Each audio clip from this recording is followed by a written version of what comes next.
Inden jeg blev brandmand, der vidste jeg jo slet ikke, det var den her vej, jeg ville bruge hele mit liv på. Men som årene er gået, så vidste jeg, det var den rigtige linje, jeg havde taget.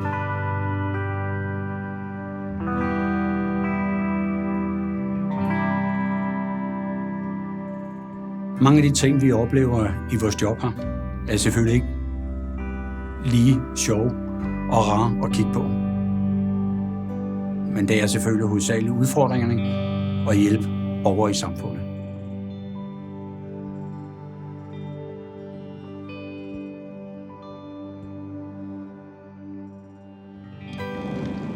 Det at være brandmand,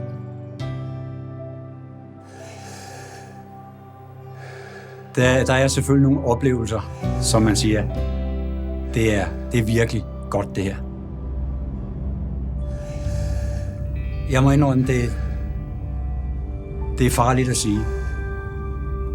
Men at komme ud til en ildebrand, der virkelig er overtændt, det er sindssygt flot.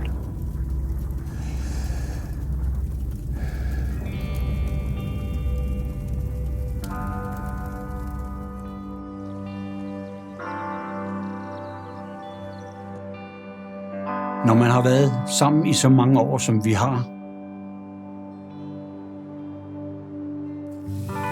os der er brandfolk her, så er vi blevet en familie.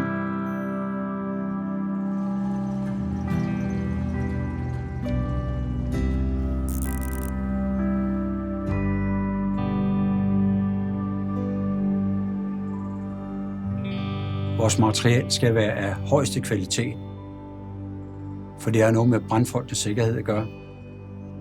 At bruge et bore-lukkesystem, som vi har på vores fodtøj i dag, det har absolut gjort det nemmere.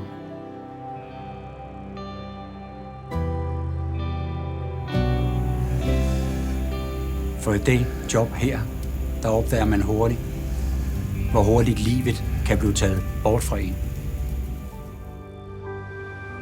Så jeg har lært at nyde det, at man skal værdsætte livet. Jeg hedder John Christiansen. Jeg er brandmand i Roskilde i Danmark, og det har jeg været i snart 37 år. Og jeg glæder mig stadigvæk til at gå på arbejde.